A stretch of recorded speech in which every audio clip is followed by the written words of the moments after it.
Hi, I'm Rochelle Travers, and this is the Standards Tech and Science Daily. Coming up, is this the reason why cheetahs are so fast? Now, let's get into it. Google is restricting election-related questions users can ask its AI chatbot in countries where voting is taking place this year, in an attempt to combat the spreading of disinformation. Now, when you ask Gemini an election-related question, it responds, "I'm still learning how to answer this. In the meantime, try Google search." The response appears for questions around voting, politicians, and political parties. This year, there are elections in more than 50 countries, and with artificial intelligence becoming more powerful, concerns are growing that it could be used to manipulate voters.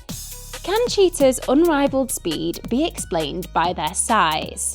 Well, research from a team of international scientists who've been looking at the question, how quickly can you run depending on your size, seem to indicate so. Turns out that there's an optimal size if you want to run really quick, and it just so happens that cheetahs are roughly at that size. That's David Labonte, Senior Lecturer in the Department of Bioengineering at Imperial College London, who is the lead author of the study. Normally, when we study how things vary with size, they vary in a uniform way. Like if you get bigger, your limbs get longer. If you get bigger, you get stronger. If you get bigger, your heart normally beats a bit more slowly. But that's intriguingly different for something like maximum running speed, because that first increases. A mouse is faster than an ant, a cheetah is faster than a mouse, but it then decreases. So a horse is already slower than a cheetah, an elephant is slower still. So the fastest animals are of intermediate size. The study model found that maximum running speed is constrained both by how fast muscles contract, as well as by how much they can shorten during a contraction. So animals about the size of a cheetah exist in a physical sweet spot at around 50 kilograms, where these two limits coincide.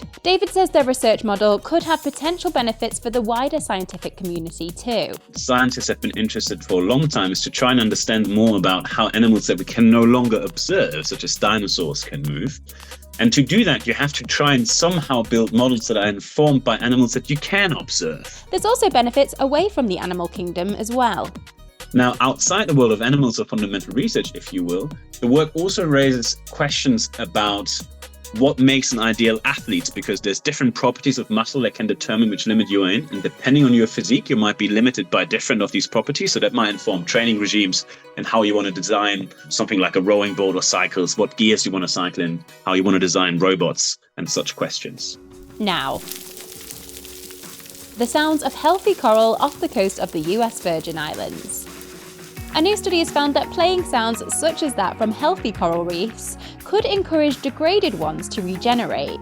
Healthier reefs compared to more degraded reefs have these really distinct acoustic signatures. And this is something that we've observed on our reefs and that other people have observed on reefs around the world.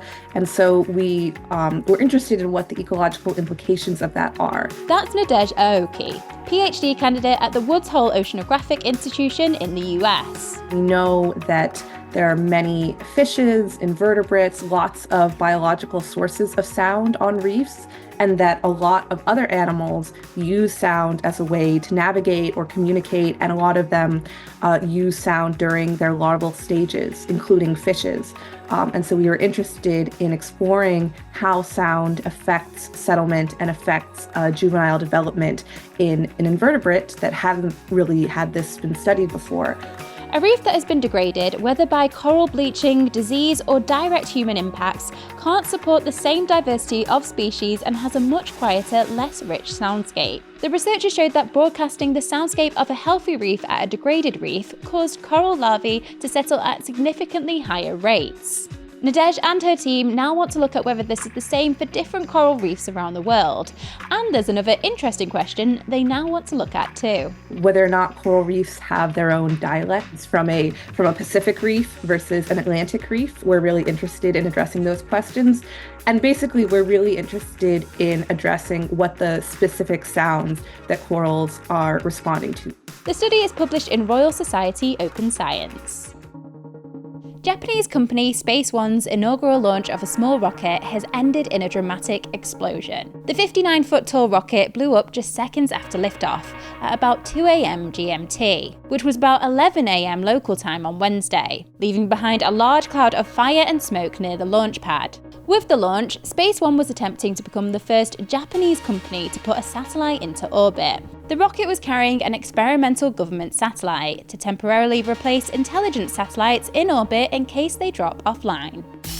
Let's go to the ads. Coming up, the New York Times versus a Scottish dialect group. To stay up to date with all the latest tech and science news, just hit follow during the break. Welcome back.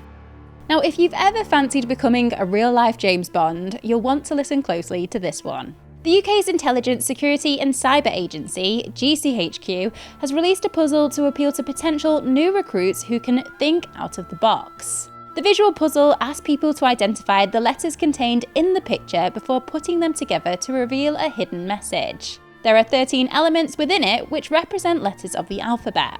If you want to have a go for yourself, we'll leave a link in our show notes. Happy code breaking. And finally, a Scottish version of Wordle has been taken down following legal threats from the New York Times. Shetland dialect group iHeardy created a free language game called Wordle, that's with an I instead of an O, to promote the Shetlandic dialect and help boost interest in the language. It resulted in more than 20,000 unique users of the game from 113 different countries. However, the US newspaper, which owns the copyright to Wordle, says the game may have breached the Digital Millennium Copyright Act. iHeardy said it did not believe free and non-profit versions of Wordle in languages other than English stepped on the New York Times game, but said it did not have the means to challenge the paper. You're up to date. Come back at 4 p.m. for the Standard podcast for all the latest news and analysis. Tech and Science Daily will be back tomorrow at 1 p.m. See you then.